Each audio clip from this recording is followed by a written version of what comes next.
Ceux d'entre nous qui partageons votre combat pour les droits de l'homme contre l'apartheid avons été déçus par les modèles en matière des droits de l'homme que vous avez soutenus depuis que vous êtes sortis de prison. Vous avez rencontré 3 fois au cours des 6 derniers mois Yasser Arafat, que vous avez adulé. Vous avez dit à Kadhafi que vous partagez son point de vue et vous l'avez félicité sur son dossier relatif aux droits de l'homme et sa volonté pour la liberté et la paix dans le monde. Et vous avez adulé Fidel Castro en tant que leader des droits de l'homme. Et vous avez déclaré que Cuba était l'un des pays qui avait le plus la tête sur les épaules en matière de droits de l'homme, en dépit du fait que les documents de l'ONU montrent que Cuba est le pire des pays. Je me demandais juste, est-ce que ce sont vos modèles de dirigeants en matière de droits de l'homme? Le cas échéant, auriez-vous voulu d'un Kadhafi, d'un Arafat ou Fidel Castro comme futur président de l'Afrique du Sud?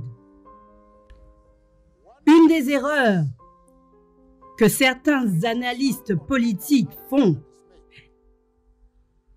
est de penser que leurs ennemis devraient être nos ennemis.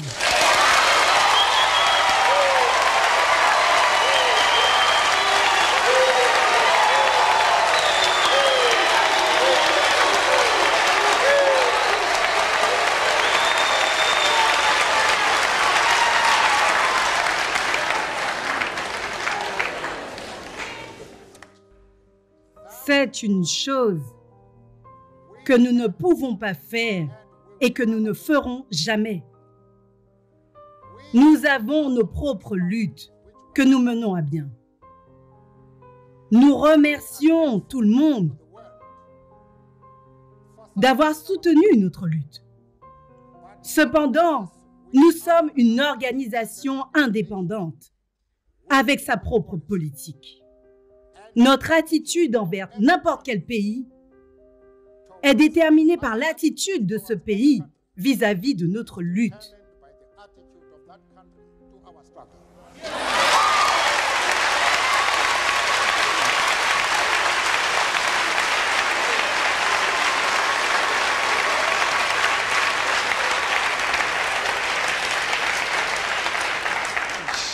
Yasser Arafat, le colonel Kadhafi,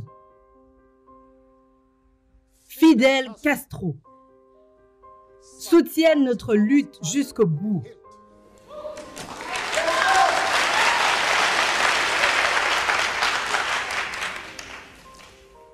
Il n'y a aucune raison quelconque pour laquelle nous devrions avoir une quelconque hésitation en ce qui concerne leur attachement aux droits de l'homme, tels qu'ils sont exigés en Afrique du Sud.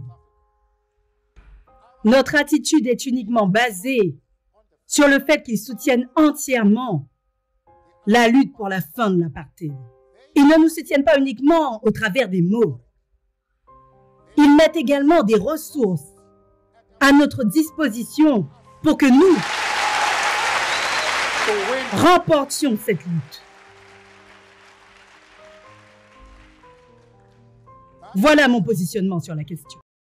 Voilà une sacrée évidence, une vérité historique sagement édictée par l'illustre Nelson Mandela de regrettée mémoire. Nelson Mandela, la légende. Et il en sera toujours ainsi, et ceci doit constituer la boussole de l'Afrique des libertés au nom du principe de l'autodétermination des peuples. Principe inscrit dans la Charte des Nations Unies le 16 décembre 1966 et qui stipule que tout peuple a le droit de disposer de lui-même, de déterminer librement son statut politique et d'assurer sans aucune ingérence extérieure son développement. Et c'est justement en vertu de ce principe sacro-saint d'autodétermination des peuples que chaque pays a le droit d'effectuer ses choix librement consentis, le choix de ses partenaires, celui de sa politique de développement économique, culturel et social, bref, le droit de disposer de lui-même tel qu'il le souhaite. Mais l'Occident le refuse et l'interdit aux Africains. Mais qu'ils vous souviennent qu'au début de l'opération spéciale russe en Ukraine, l'Occident avait introduit au Conseil de sécurité de l'ONU une résolution contre la présence russe dans ce pays. La majorité des pays africains étant étrangères à ce conflit et ne voulant naturellement s'y immixer, avaient opté pour la neutralité, votant abstention. coup de tonnerre dans un ciel bleu. Pourquoi l'Afrique ne nous soutient-elle pas? Depuis quand l'Afrique réfléchit-elle par elle-même? Depuis quand l'Afrique décide-t-elle par elle-même? Autant d'élucubrations qu'on laissait échapper et même devant les médias, les Occidentaux encourus. Manifestement, l'Occident s'est tardivement et honteusement aperçu que plusieurs années auparavant, des pays tels la Chine, la Russie et autres ont pris une bonne longueur d'avance en Afrique. L'autre évidence est qu'en Afrique, les non-occidentaux proposent des paradigmes différents de ceux des occidentaux. L'influence russe augmente de façon vertigineuse sur le continent. Des partenariats gagnant-gagnant sont établis. Contrats d'exploitation minière, contrats d'équipement militaire, de formation et d'entraînement de troupes, de sécurisation de frontières, bref, et tout ceci dans l'intérêt supérieur des peuples africains. Contrairement aux Occidentaux qui s'arrogent tout, laissant les Africains sur le carreau. Mais l'Afrique devenant un enjeu fondamental de la guerre en Ukraine et les sanctions contre la Russie n'ayant plus aucun effet, il faut, disent les Occidentaux, punir tous les Africains qui ont osé cette neutralité. Depuis quand l'Afrique peut-elle décider par elle-même? C'est donc dire que les pays occidentaux et leurs alliés peuvent décider librement et par eux-mêmes, mais pas les Africains. Parce qu'en Afrique, nous ne sommes pas, disent-ils, suffisamment matures et suffisamment réfléchis. Nos peuples n'en sont-ils pas de vrais? Les Africains, disent-ils, sont des sous-hommes. Sommes-nous encore des enfants? Ne sommes-nous pas libres? Voilà ce que pensent ces gens-là de nous. L'autre réalité est qu'au Conseil de sécurité des Nations Unies, c'est toujours et encore la France qui rédige au nom du continent africain les résolutions relatives au continent, y mettant toutes les altérations de son choix.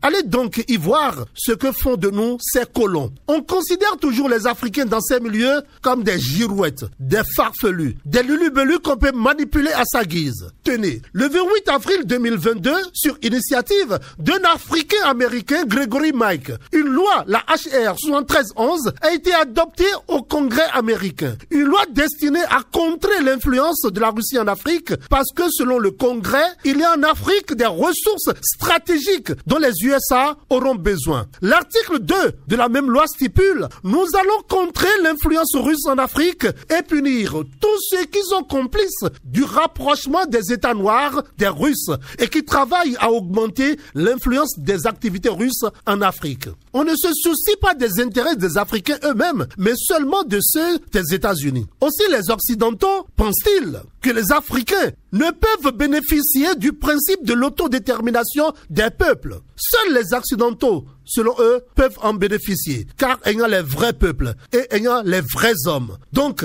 Ukrainiens, Américains, Européens et les Alliés sont les seuls hommes sur Terre et qui peuvent opérer des choix, pas les Africains. Alors, il faut punir l'Afrique. Une Afrique qui dispose déjà de 25% de la population mondiale. Doit-elle toujours rester à la solde de l'impérialisme occidental? Tenez, dans cette guerre en Ukraine, au même moment que les Africains sont renvoyés tous les jours sur leur continent, sont des milliers à être empaquetés dans des centres de détention et de rétention, au même moment, des milliers, que dis-je, des millions d'Ukrainiens sont accueillis et sont célébrés dans ces pays-là. N'est-ce pas une extrême discrimination? L'Afrique doit se lever. En définitive, l'influence grandissante russe sur le continent contribue déjà à réduire l'influence des USA. L'Afrique, disent-ils, ne peut réfléchir ni décider par elle-même. Une injure au berceau de l'humanité dont provient aussi l'Occident. À l'évidence, le comportement des Occidentaux vis-à-vis de l'Afrique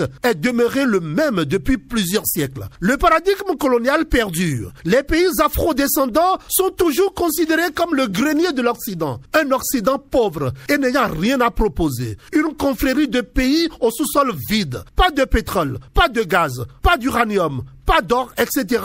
et vivant au-dessus de ses moyens et restant convaincus que l'Afrique est leur garde à manger, à piller ad vitam aeternam. Alors, on lui propose le martyre, on lui propose les guerres, on lui propose le néocolonialisme, les putschs militaires, les génocides. On les oppose les uns aux autres, on les arme pour s'entretuer. On ne leur propose que le mercenariat. L'Occident et le colon ne sont en vrai que des serpents qui n'oublient jamais leur chemin. La Russie, au contraire, dispose d'un sous-sol riche, constitué entre autres de pétrole, de gaz, d'uranium, de fer, de nickel, de cobalt, avec une production effrénée de blé à même nourrir tout l'Occident et bien plus. Un Occident, la prétendue communauté internationale qui ne constitue que moins de 20% de la population mondiale. L'Afrique doit se détourner au plus tôt des Occidentaux pour rejoindre des partenaires crédibles dans un débat d'égal à égal pour créer un monde multipolaire fait de liberté, de justice et de prospérité. Revenons à la loi condescendante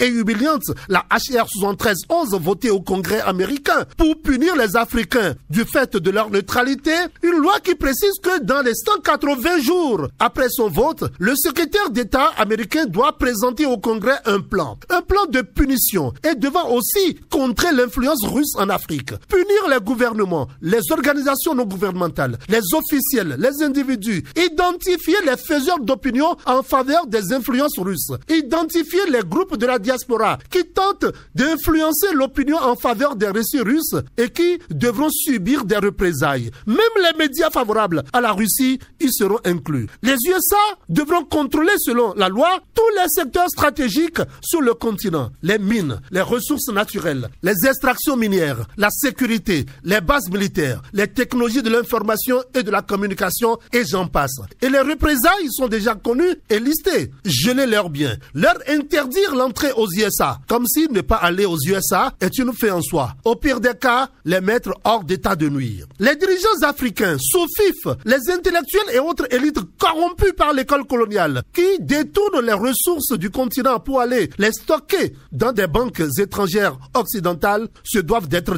dénoncés, démasqués et punis. Les Africains et leurs dirigeants doivent prendre rapidement conscience de ce que, tant que le continent n'arracherait pas sa souveraineté et sa liberté, aucun Africain ne sera respecté et aucun Noir américain ne le sera non plus. Les Noirs américains ne peuvent jamais être libres aux USA si l'Afrique ne l'est pas. Il y a de ces Africains de souche parce que la Providence les conduit à siéger dans des associations telles le Congrès et le Sénat américain en arrivent jusqu'à oublier leur origine et sont prêts à même vendre l'âme de l'Afrique, ainsi que c'est le cas. Triste sort pour eux. L'Afrique doit être dotée d'une grande puissance. La souveraineté continentale doit être défendue et respectée. L'Afrique des libertés et du développement est désormais bien informée, parfaitement bien informée de toutes leurs supercheries. La loi HR 7311 est un attentat contre la souveraineté du continent et doit être combattue. L'Afrique est le socle de la prochaine civilisation. L'Afrique des libertés et des intelligences gagnera.